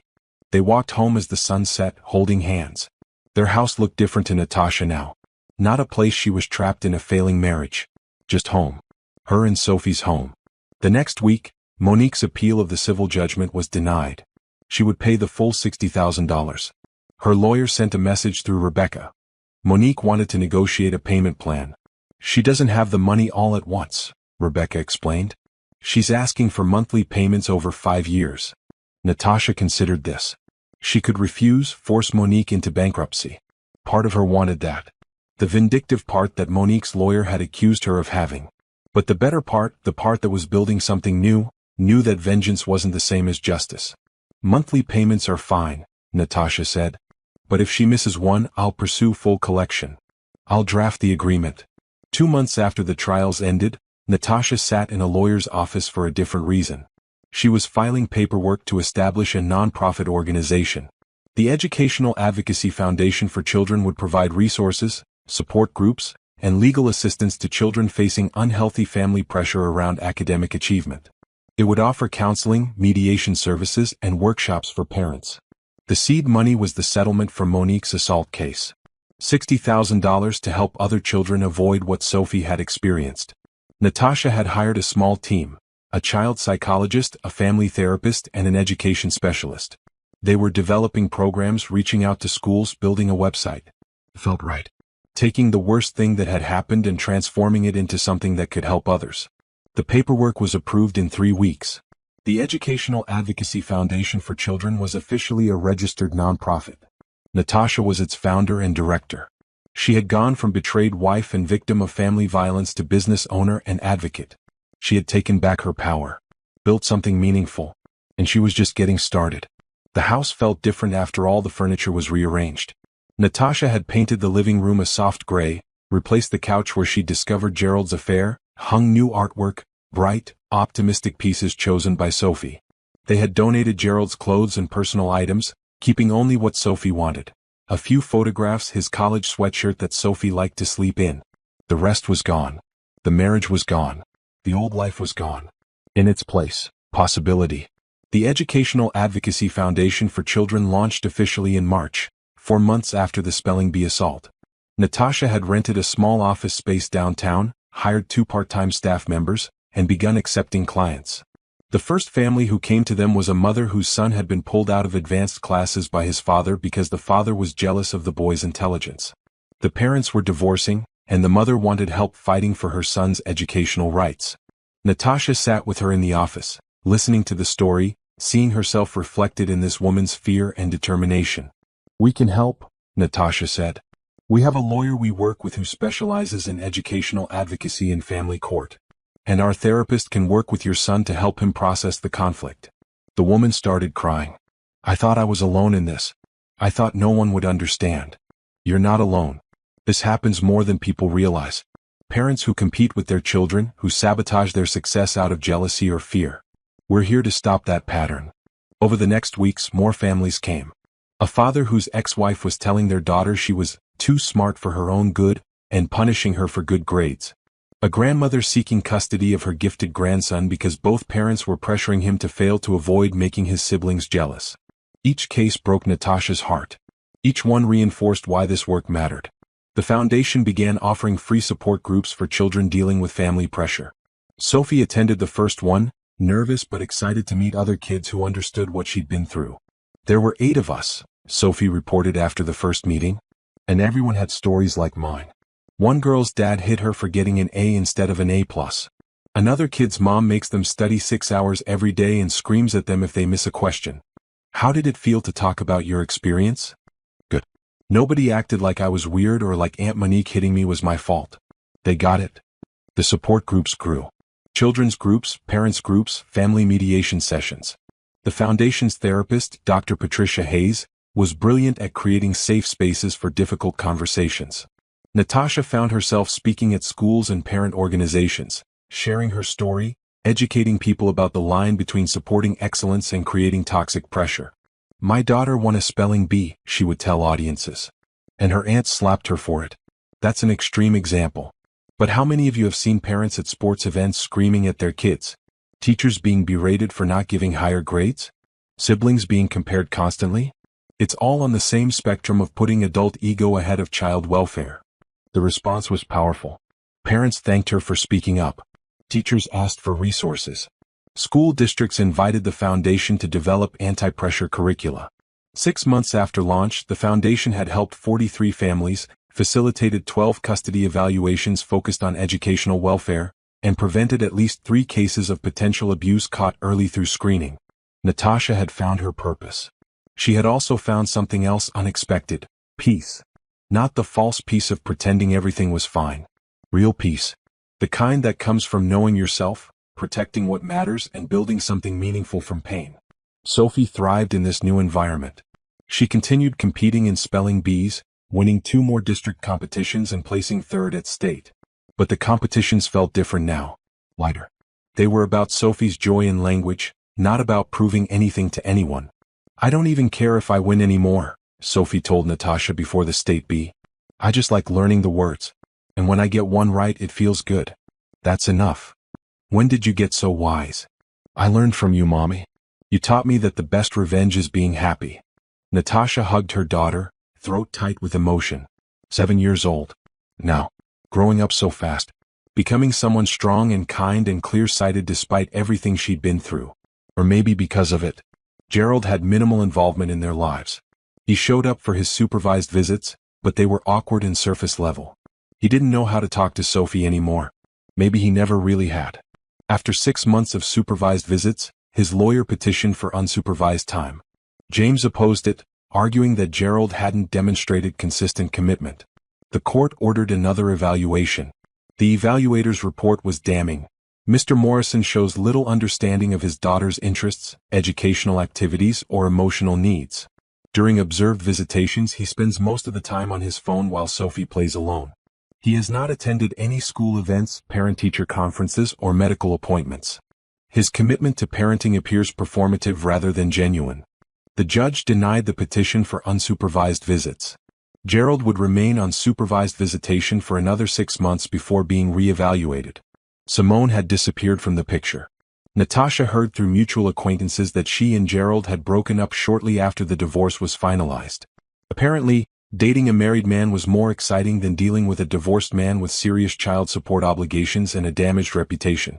Monique paid her monthly settlement installments on time. She never contacted Natasha directly.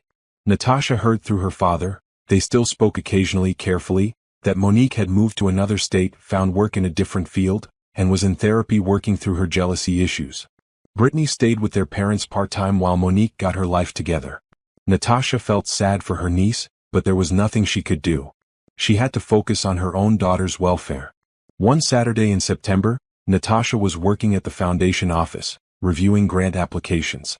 They were growing fast enough to need more funding. She had become adept at writing proposals, building donor relationships, networking with other nonprofits. Someone knocked on her office door. She looked up to see a man in his late 30s, tall with kind eyes and an uncertain smile. "Hi, I'm sorry to interrupt. I'm Bennett Crawford. I volunteer at the literacy program next door. I heard about your work and wondered if you might want to collaborate on some programming." Natasha gestured for him to sit. "What kind of collaboration?" Bennett explained he was a 5th-grade teacher who ran a volunteer literacy tutoring program for struggling readers. He'd heard about the foundation's work with children facing family pressure and thought there might be overlap. "A lot of my students struggle because of pressure at home," he said. "Parents who get angry about reading levels, who punish kids for not being at grade level. I think our programs could complement each other." They talked for over an hour about children, education, family dynamics. Bennett was thoughtful and passionate about his work. He told stories about his students with genuine affection and zero ego. As he was leaving, he paused. "I know this is forward, but would you want to grab coffee sometime? To keep discussing the collaboration, I mean." Natasha smiled. "I'd like that." Their coffee meeting the following week extended into dinner. They discovered they had similar philosophies about education, similar experiences with dysfunctional family dynamics, similar hopes for making systems better for children. "I got divorced 3 years ago," Bennett admitted over pasta. "My ex-wife wanted a lifestyle I couldn't provide on a teacher's salary. She wanted me to quit and go into corporate training. When I said no, she said I was selfish and unambitious. You're neither of those things. You're dedicated to work that matters. That's what I thought. But it took me a while to believe it after she left. They talked about healing from betrayal, about rebuilding, about finding purpose after loss. It felt easy, comfortable. Natasha realized she was enjoying herself for the first time in months without thinking about lawsuits or divorce or family drama. When Bennett drove her home that night, he walked her to the door like a gentleman from another era. "I'd like to see you again," he said. "Not just for foundation business. Actually see you. I'd like that too. But I should tell you I have a daughter. She's my priority. Always. As she should be. I wouldn't respect you if it was any other way." They started dating slowly. Coffee dates. Lunches. Eventually dinners where Bennett made her laugh with terrible jokes and thoughtful observations. He met Sophie for the first time at a foundation event, where he helped kids with spelling practice. Sophie's verdict after meeting him: "He's nice. He talks to me like I'm a real person, not just a kid. And he knows a lot about books." High praise from an 8-year-old. Natasha didn't rush anything. She had learned that slow and steady built something real. Bennett was patient, understanding when she needed space, showing up consistently without pressure. 3 months into dating, he came to watch Sophie compete in a spelling bee. Natasha was nervous about it. The last man who had been at one of Sophie's competitions was Gerald, who hadn't shown up. But Bennett was there early, saving them good seats, cheering when Sophie advanced through rounds. When she won 3rd place, he congratulated her like it was the Olympics. "That was amazing," he told Sophie afterward. "The way you sounded out that last word? That took real skill." Sophie beamed. "Thanks, Mr. Bennett. Did you see Mommy recording it?" "I did. She's very proud of you." "Are you proud of me too?" Bennett knelt down to Sophie's level. "I'm proud of you for doing your best and enjoying it. That's what matters." On the drive home, Sophie asked from the back seat, "Mommy, do you think Mr. Bennett might stick around?" Natasha met her daughter's eyes in the rearview mirror. "I don't know, baby." "Why?" "Because I like him. He's not like Daddy. He actually pays attention." "He does pay attention. To both of us." "Good. We deserve someone who pays attention." Natasha smiled. Yes, they did. The foundation continued to grow. By the end of its first year, they had helped over 100 families, received 2 major grants, and were being recognized nationally for their innovative approach to educational advocacy. Natasha was invited to speak at conferences, to write articles, to consult with school districts developing anti-pressure policies. Her story, from assault victim to nonprofit founder, resonated with people. But the best part wasn't the recognition or the growth. It was the families who came back to thank her. The children who were thriving because someone finally protected them from unhealthy pressure. The parents who learned to support without controlling. One mother sent a card that Natasha kept on her desk. "You saved my daughter." Not just from her father's anger about her grades. You saved her belief that she could be smart and still be loved. Thank you for turning your pain into purpose. Natasha read that card on hard days, when grant applications were rejected or when a case didn't go the way she hoped. It reminded her why she did this work. Sophie was proud of her mother's work too. She told her friends about the foundation, brought in guest speakers to her class, volunteered at foundation events. "My mom helps kids like me," Sophie told her class during a presentation. "Kids whose families get too weird about winning. She shows them that being smart is good but being kind is better. And that nobody gets to hurt you for being excellent." 8 years old and already understanding what it had taken Natasha 33 years to learn. One evening, after a particularly successful foundation fundraiser, Natasha sat on her porch watching the sunset. Sophie was inside video chatting with friends. Bennett was teaching a night class but would call later. Her phone buzzed. A text from her father: "Your mother and I saw the article about the foundation in the newspaper. We're proud of what you've built. We were wrong about how we handled things. We hope someday you can forgive us." Natasha read the message 3 times. Part of her wanted to ignore it, to hold on to the anger and hurt. But another part, the part that had learned that peace was better than vengeance, knew that forgiveness didn't mean forgetting. It just meant letting go of the weight. She typed back, "Thank you. I'm not ready to rebuild our relationship yet, but I appreciate you saying this." It was honest. It was enough. She looked out at the street where Sophie used to ride her bike, where the SpellingBee trophy incident had ended, where her old life had shattered. That life was gone. In its place was something better. Something built on truth instead of compromise. On strength instead of accommodation. On purpose instead of peacekeeping. Natasha had learned the most important lesson. The best revenge wasn't destruction. It was construction. Building a life so good that the people who hurt you became irrelevant. She had won more than court cases. She had won herself back. The first anniversary of the Educational Advocacy Foundation for Children was celebrated with a small ceremony at the office. Current clients, former clients, volunteers, and donors filled the space that had grown from one room to a full suite. Sophie cut the ribbon on a new conference room named in her honor, the Sophie Morrison Children's Advocacy Center. It was painted in her favorite color, purple, and filled with comfortable chairs, books, and games where children could meet with counselors in a safe, welcoming environment. "I can't believe this whole place exists because of what happened to me," Sophie said quietly to Natasha during the ceremony. "It exists because of what you survived. And because you were brave enough to testify, to tell the truth, to keep being yourself even when it would have been easier to shrink. Do you think any of this would have happened if Aunt Monique hadn't hit me?" Natasha thought about this carefully. "I don't know. Maybe eventually I would have stood up for myself. But you're right, what happened forced me to see clearly. Sometimes we need a crisis to show us what we're capable of. I'm glad something good came from it. It would be sad if it was just bad forever." The foundation now employed 6 people. Dr. Hayes the therapist, 2 family advocates, an education specialist, a lawyer who worked on retainer, and an administrative coordinator. They had helped over 200 families in the first year, facilitated 30 custody evaluations, and prevented documented cases of educational abuse in 12 families. The model was being replicated in other cities. Natasha had been consulting with groups in Chicago, Seattle, and Atlanta who wanted to start similar organizations. "You're becoming famous," Bennett teased her one evening over dinner at his apartment.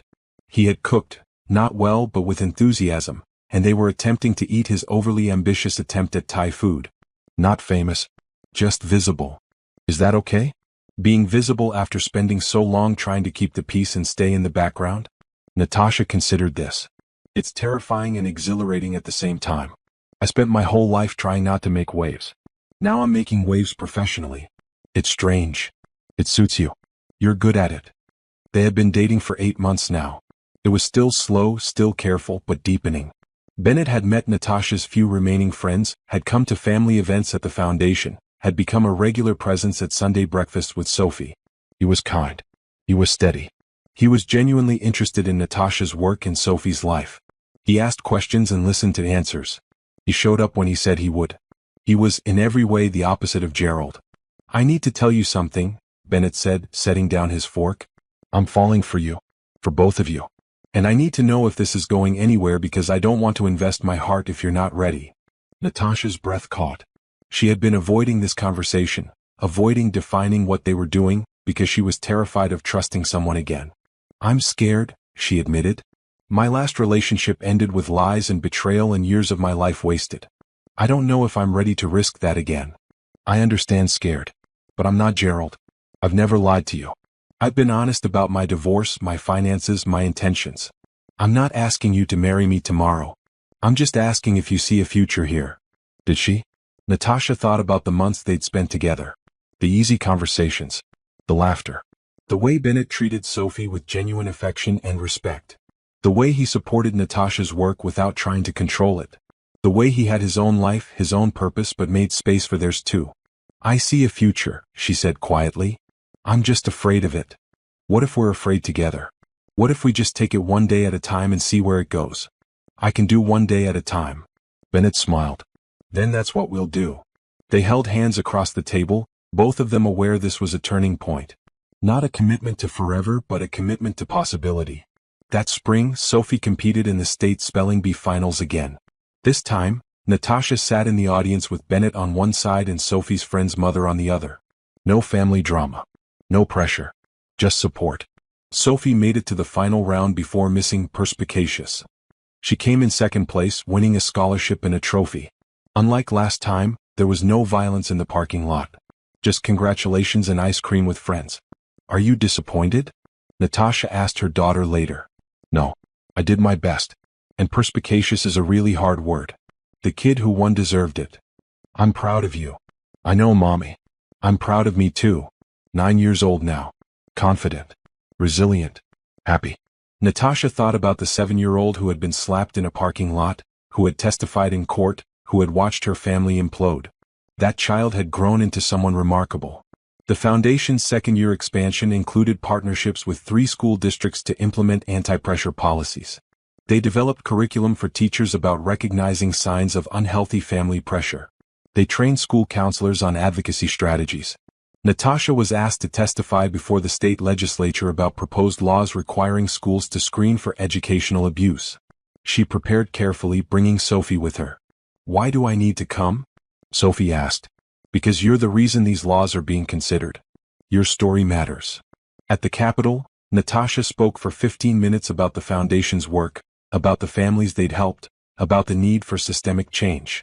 Then Sophie spoke for 2 minutes. "My aunt hit me because I won a spelling bee," Sophie said into the microphone, her voice clear and strong. "She hit me because she thought her daughter deserved to win more than I did.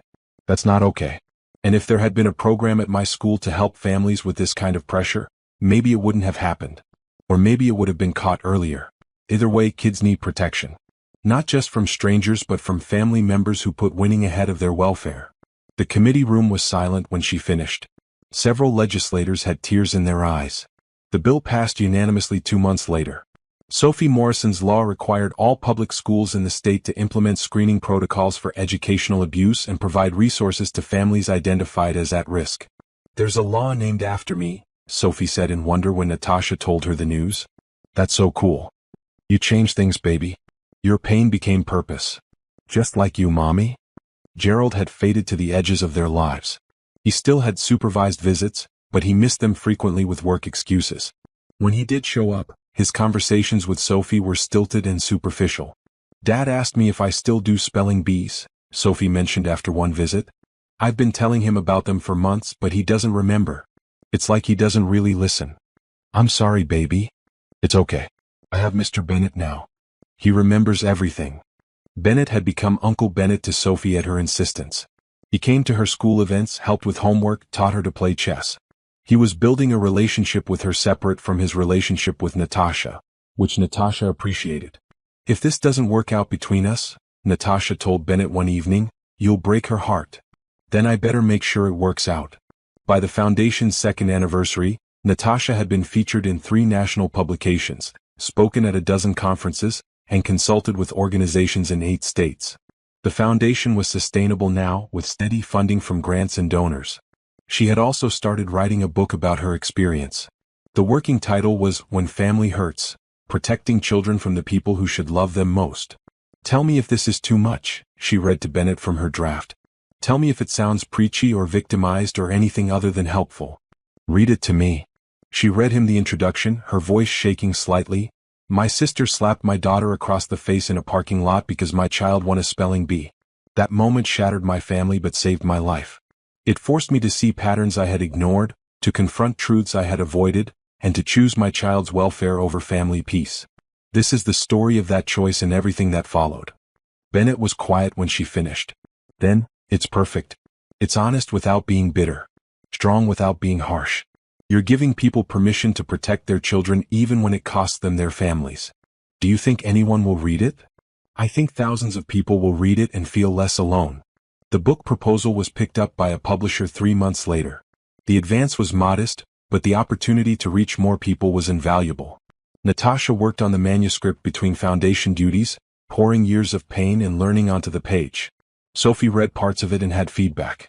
"You should talk more about how scared you were. Not just about standing up to Aunt Monique, but about everything. People need to know it's okay to be scared and still do the right thing." 9 years old and already a better editor than most professionals. One Sunday morning, Natasha woke to find Bennett making breakfast in her kitchen while Sophie set the table. They were laughing about something easy and comfortable with each other. This was what healing looked like, Natasha realized. Not the absence of pain but the presence of joy. Not forgetting what happened but choosing to build something better. She stood in the doorway watching them, her daughter and this kind man who had appeared when she least expected it, and felt something she hadn't felt in years: hope for the future. Not just survival. Not just getting through. Actual hope for good things ahead. "Mommy?" Sophie called. Mr. Bennett made pancakes, but they're kind of weird shaped. "Come see." Natasha joined them at the table, looking at the pancakes that were indeed oddly shaped but smelled delicious. "I was going for circles," Bennett explained. "But they have personality instead." "They're perfect," Natasha said and meant it.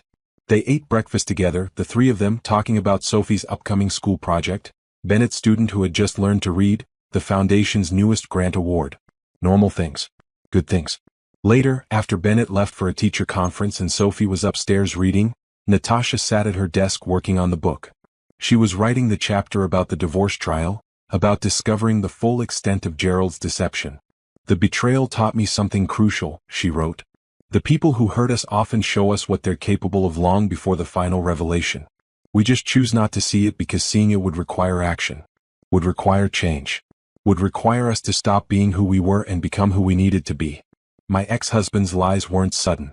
They were the continuation of years of emotional distance, neglect, and prioritizing himself over our family.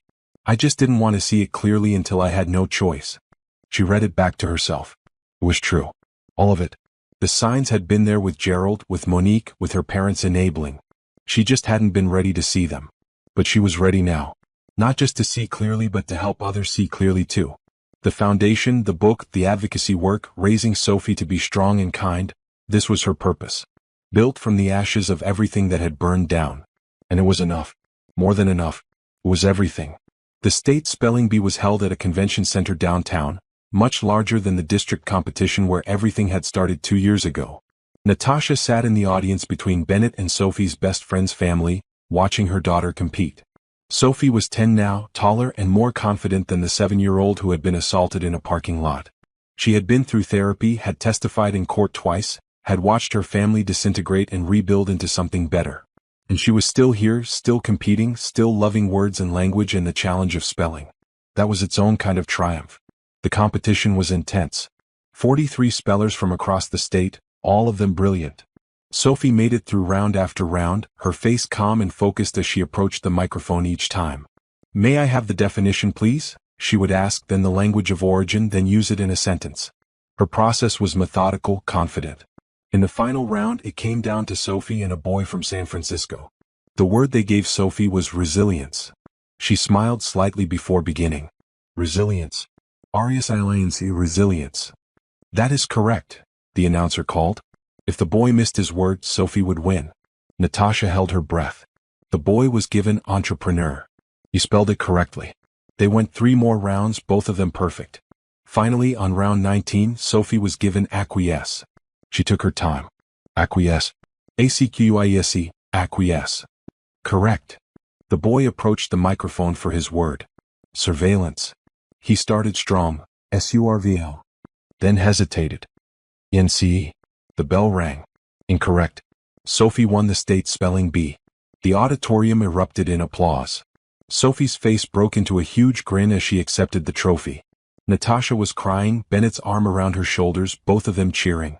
This time, in the parking lot afterward, there was no violence. Just celebration. Sophie's friends swarmed her. Parents congratulated her. Someone from a local news station asked for an interview. "How does it feel to win?" the reporter asked Sophie. "Amazing. But also, it feels like I already won a long time ago." "What do you mean?" Sophie looked at Natasha. "I won when my mom decided to protect me instead of keeping peace with people who hurt me. Everything else after that is just bonus." The reporter turned to Natasha. "You're the founder of the Educational Advocacy Foundation, correct?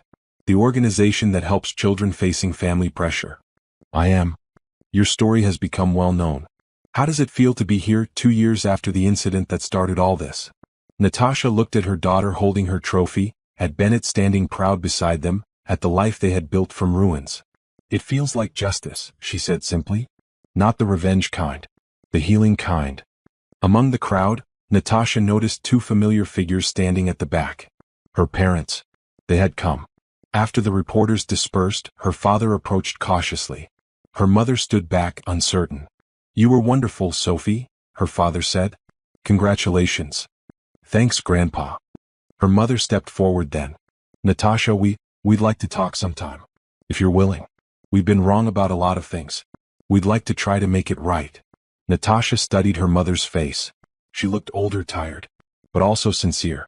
"I can't promise we'll go back to how things were," Natasha said carefully. "We don't want to go back," her father said. "We want to go forward. If you'll let us." Sophie looked up at Natasha. "Can they come to my celebration dinner?" Natasha smiled at her daughter, then at her parents. Yes, they can come. It wouldn't fix everything. 2 years of silence and hurt didn't heal in one dinner. But it was a start. A foundation to build on if they all chose to. The celebration dinner was at Sophie's favorite restaurant. A big group including Sophie's friends, Bennett, Natasha's parents, and several families from the foundation. It was loud and chaotic and joyful. Natasha's mother sat next to her at one point. Your foundation has helped so many people. We read about it. All the families you've supported. That's the goal. Monique is doing better. She's in therapy, working steadily. She asked about you. About Sophie. Natasha's hand tightened on her water glass. What about her? She wanted me to tell you she's sorry. Really sorry. She knows she can't undo what she did, but she's trying to be better. I hope she succeeds. For Brittany's sake. Could you ever forgive her? Natasha thought about this. I've forgiven her for my own peace. That doesn't mean I trust her or want her in our lives. Forgiveness and reconciliation aren't the same thing. Her mother nodded slowly. You've become very wise. I've become very clear about what matters. There's a difference. The evening ended with Sophie standing on her chair to make a toast with her apple juice. I want to thank everyone who came to cheer for me today. And I want to thank my mom who taught me that being excellent is good, but being kind is better. And that standing up for yourself isn't mean, it's necessary. I love you all. Everyone clinked glasses and Natasha felt tears well up again. Her daughter. Her brave, brilliant, resilient daughter who had taken the worst thing that happened to her and used it as fuel to become someone extraordinary. Later that night, after everyone had left and Sophie was asleep with her trophy on her nightstand, Natasha sat on the porch with Bennett. This was a good day, Bennett said. It was a perfect day. I need to tell you something. Bennett turned to face her. I love you. I've loved you for months now, but I wanted to wait for the right time. This feels like the right time. You don't have to say it back. I just needed you to know. Natasha's heart expanded in her chest. She had been protecting herself, holding back, afraid to fully invest in this relationship. But Bennett had been patient, steady, showing up day after day with kindness and consistency.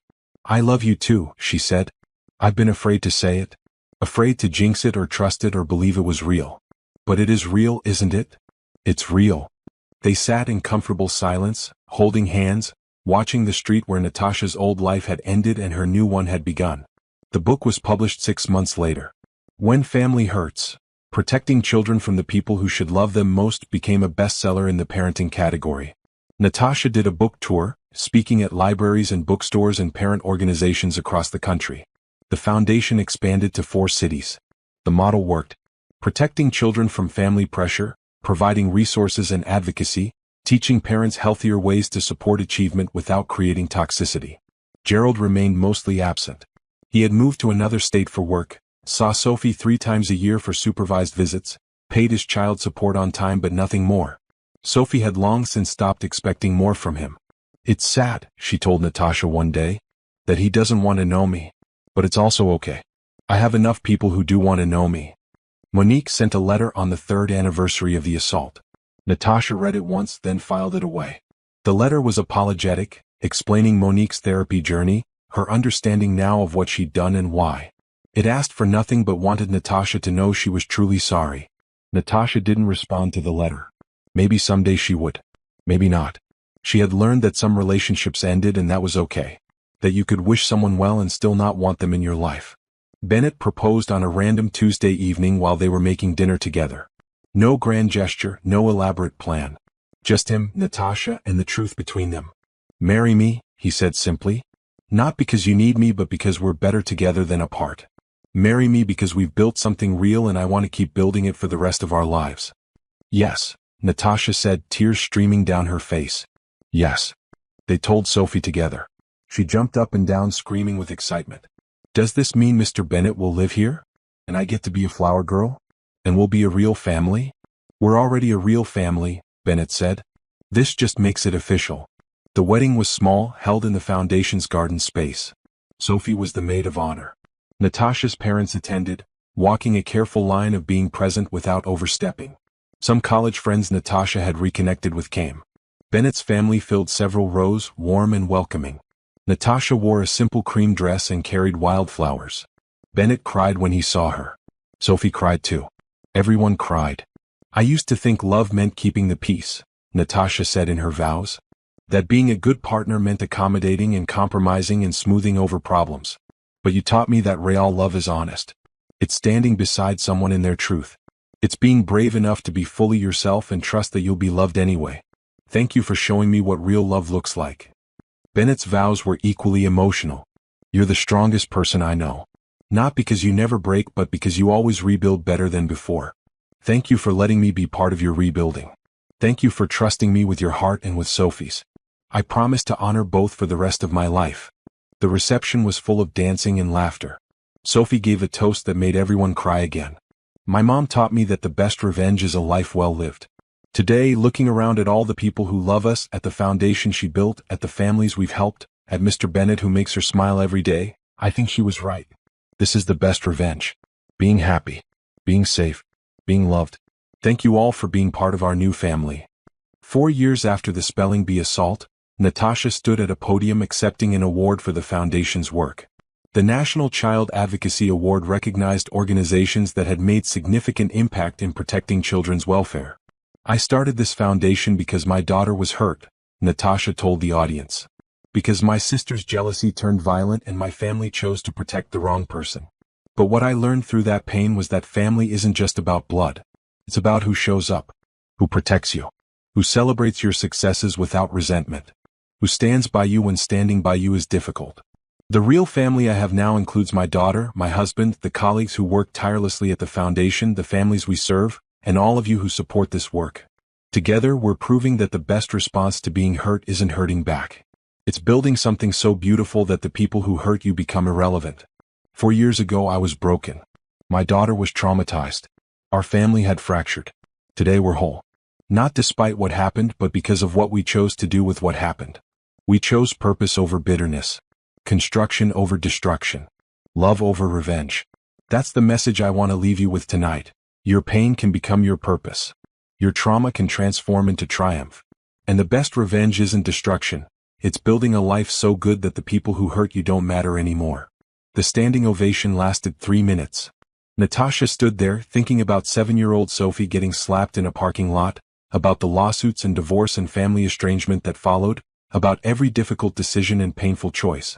And she thought about what came after. The foundation the families helped, the book that reached thousands, the state law protecting children, Bennett's love, Sophie's resilience, the life they had built. The best revenge was indeed a life well lived. Backstage after the ceremony, Sophie hugged her mother. I'm so proud of you, Mommy. I'm proud of you, baby. You've grown into an amazing person. We both have. Together. Bennett appeared with champagne for Natasha and sparkling cider for Sophie. To the Morrison Crawford family, he toasted. May we continue building beautiful things from broken pieces. They clinked glasses, the three of them, and Natasha felt a completeness she had never experienced before. Not the false completeness of pretending everything was fine. The real kind that came from honest healing. That night, lying in bed next to Bennett, Natasha thought about the journey. From betrayed wife and victim of family violence to nonprofit founder, published author, advocate, and voice for children who needed protection. The woman she had become was forged in fire. But she was also built in love. The real kind, the honest kind, the kind that demanded you be yourself and promised to stay anyway. What are you thinking about? Bennett asked, pulling her closer. How far we've come. How different life is now from 4 years ago. Better? So much better. I didn't know life could be this good. This honest. This real. It can be. It is. And it's only going to get better. Sophie appeared in the doorway, holding her stuffed elephant. Can I sleep in here tonight? I had a bad dream. Of course, baby. Come here. Sophie climbed between them, settling in like she belonged there. Which she did. This was her family. Real family. Chosen family. The family that protected her, celebrated her, loved her without conditions or comparisons. I love you both, Sophie said sleepily. We love you too, Natasha and Bennett said together. Lying there with her daughter and husband, Natasha felt peace. The kind that came from knowing she had done the hard work of becoming herself. Of protecting what mattered. Of building something meaningful from pain.